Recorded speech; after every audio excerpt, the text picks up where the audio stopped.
катман ин ибора дар варзиши имрӯза хеле маъмул аст. омода сохтани варзишгар ба дилхоҳ муҳорибаҳо аз қабили бокс, кикбоксинг ва санъати муҳорибаҳои омехта кат буридан манмард унвон мегардад.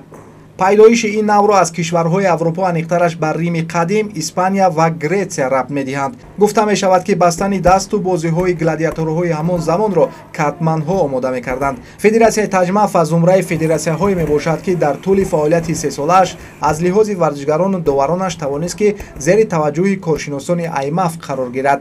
ду довари байналмилалӣ, як табиби варзишӣ ва як катманист аз ин пас дар федератсияи мазкур кор ва фаъолият мекунад. Мурод Шарипов ягона нафаре мебошад ки дар Тоҷикистон ин унвонро соҳиб гардад.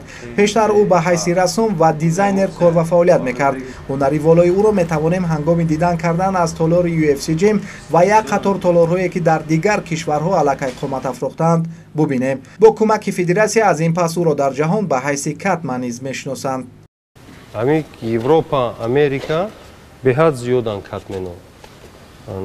Центральная Азия мумкин як 3-4 кас боша ҳамагӣ. ADC ин се ҳарф се категорияро мефаҳмонад. ҳангоми таҳсил намудан якум дараҷаи S тақдим карда мешавад. баъдан бо гузарондани чанд мусобиқаҳо катмани дараҷаи S дошта метавонад барои гирифтани категорияи D боз аз санҷиш гузарад. ҳуқуқи печондан, ҳуқуқи хизматрасонӣ ҳамчун катмен мо дорем. ҳуқуқи дарс додан надорем. Дигар катменҳоро тайёр кардан надорем. баъд дар мусобиқаҳои байналмилалӣ ҳуқуқи дуруни октагон биромадан, рассечениё қати кор кардана дорем фақат таҳти назорати катмени категорияи D. хе танҳо худмон биромадан наметавонем. дар мусобиқаҳои локални ҷумҳуриявӣ ҳуқуқ дорем. дар UFC иҷозат ҳаст, не ки скаутҳову ҳамун роҳбарое ки даъват мекунанд катменҳоро UFC C умуман нигоҳ намекунанд. фақат D. UFC ғалтидан категория C қати камтар нереально фикри шахсан ма. ҳозир расман даъват мекардан чемпионати наврасода. ина бачаҳо касе буд. Не уҷа как старший катмен касе места ҳамун распределят мекунам. касе холи боша роҳи кардан мегирам. Яки ҳамун ҷам ҳуқуқи интихоб дорем. мисол пеши агар пеши ма омаданӣ бошед мегӯем ки ман пеши ҳамун мерам. мерем скамейка ждат мекунем ма ки буд кардам баъд назди ма меён ма мепечонам. барои як варзишгарро тайёр намудан 15 дақиқа лозим меояд. тарзи бастани он аз нави варзиш вобастагӣ дорад. барои греплинг асос кистя мебандӣ, ичилика мебандӣ. Тамом. Не ки ҳаст ки бо барои греплинг инеҷа заплатка мемонем, иҷа мепечонем, ина чиликаро уже намепечонем. аксарият вақт мисол ина кавказиё ина хел мебанданд. вазифаи мо пешниҳод кунем барои бехатарӣ ки биё иҷа там заплатка монем, меган не лозим нест, мо фақат ҳамиҷа ва ҳамиҷа рабанд тамом. европейцо меган иҷада мон заплатка. ман рости гапи дуюм мусобиқаи байналмилалӣ ҳо шудаги аки дар практикаи ҷаҳонӣ гирем бисёр шудаги хеле. Не ки аксарияти вақт чӣ мекунанд? оҳан ака намемонанд, даврои пеш бисёр буд. ҳозир бисёртар маз, спрей, ина хеле чизора чӣ мекунанд. барои ҳамун вақти варзишгар ринг мебурояд бумекашанд чизоша. агар камтар бӯи подозрительный боша, назди ки рӯй мекунанд? Атлетическая комиссия назди духтур. медицинские образование боша хубай, талаб намекунанд. Не ки боша хубай, ҳамун курсода ҳамин чизои базовии асосие ки лозимае барои ҳамин касб, ҳамин кор, анатомияи даст, раго, муайян кардане ки мақсад вақти кровотечение мешава, ай рассеченияву айбини венни кровотечение ё артериальне. ина ҳеҷ чизоро муайян карданша мисол ёд метиҳанд. баъд рассечениё қати кор кардан, мисол таги чашм кафа болои чашм кафа аввал кадомша обработка кардан дар кора, гематома шава чӣ кор кардан дар кора, кадом маврида судяро даъват карда гуфтан дар кора ки духтура фарёд кунад ки мақсад риски калон барои саломатии варзишгара. ин сигнала мисол катмен метиҳад. пеш аз бастани даст катман бояд 1 ва ё 2 дақиқадастони варзишгарро маҳз кунад. Бастани матои махсус ин ихтиёрист, вале варзишгар набояд аз он саркашӣ кунад, зеро як ҷароҳати хурдакак метавонад ба карьераи варзишии ӯ зарар расонад. устухонои даст, болои даст, устухонои бориканд, баъд рагам бисёяд.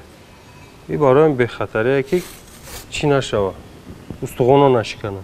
И ихтиёрие маҷбурӣ нест. Мақсад варзишгар ки бага ки не лозим нест, ягон чиз маҷбуриш нест.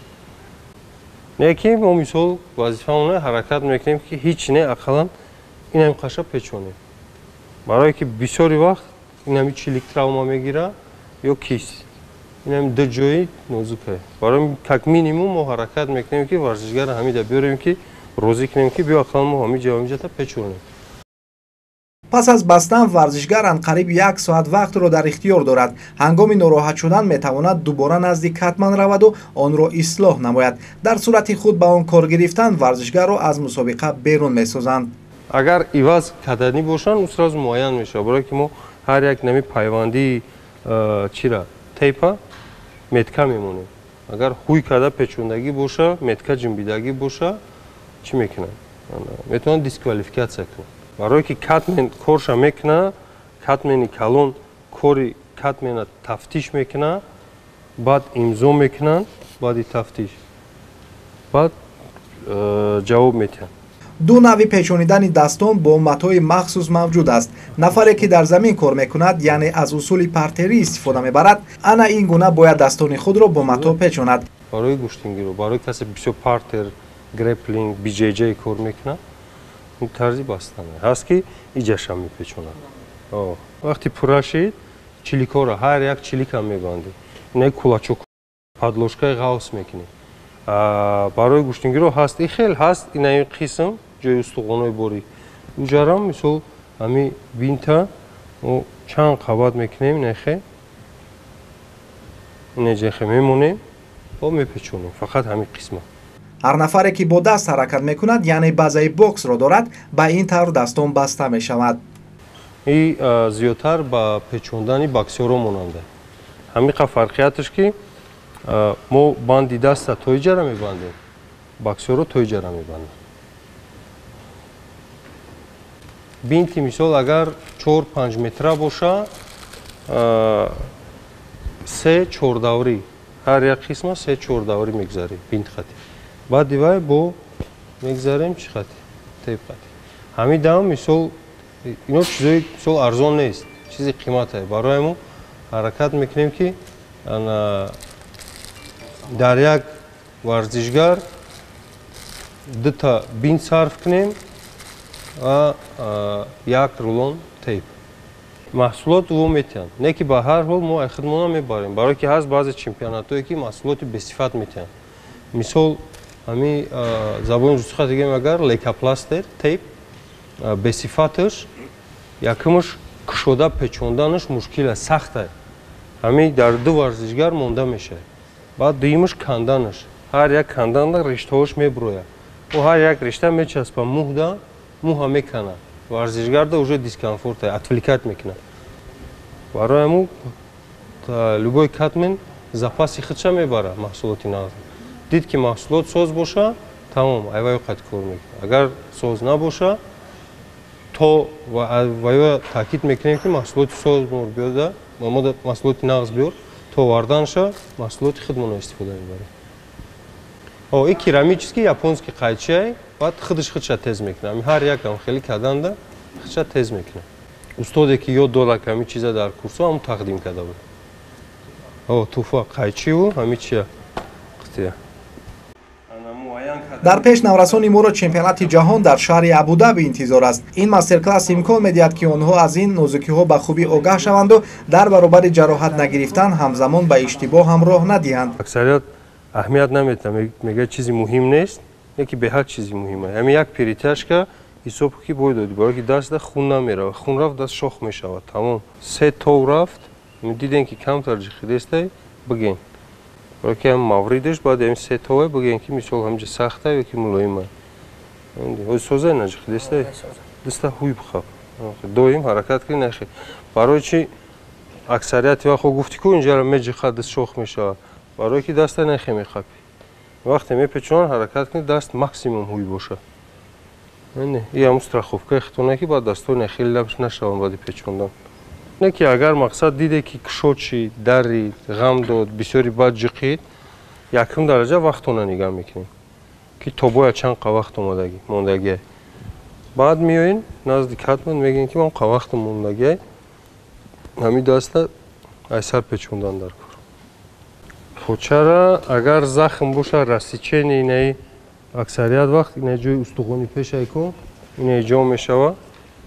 Ҳамун ҷара меоин, ҳамунро назди катмен ҳамун чӣ мекунад? Тайпават мекунад. Пешниҳоди ман ҳамин ҳарятада ки хитона ҳамин ударни страйкерские ку стойка тайпинги инаи хели полноценне. Ҳамин да хитона омӯхта кунем. И зурай, и не. Кулак намешканад, устухона намешканад, удар нағз мерава. Просто ҳамин гап-гапи омӯхтагиаю, гап-гапи тонистани талаб кардан ай катмен дар вақти печондан. Дестем? Правильно. То абача ту мусобиқа буромадай, ту қадар раҳат тай кадай, ту қадар мақсад машқ кадай, тайёрӣ дидай, бояд талаб кунӣ. Мурод Шарипов мегӯяд новобаста аз оне ки дар Тоҷикистон мусобиқаҳо пайҳам баргузор мегарданд, ин ба катман набояд монеъ эҷод намояд, чун ба иқтидори Федератсияи таҷмаф боварӣ дорад. Қадами аввал гузошта шудааст, чун нақша аст ки як тими мукаммали катмани тоҷикона ба ҷаҳониён бояд муаррифӣ гардаду танҳо вақти муайяншуда метавонад кори федератсияро ба ҳамагон муаррифӣ намояд.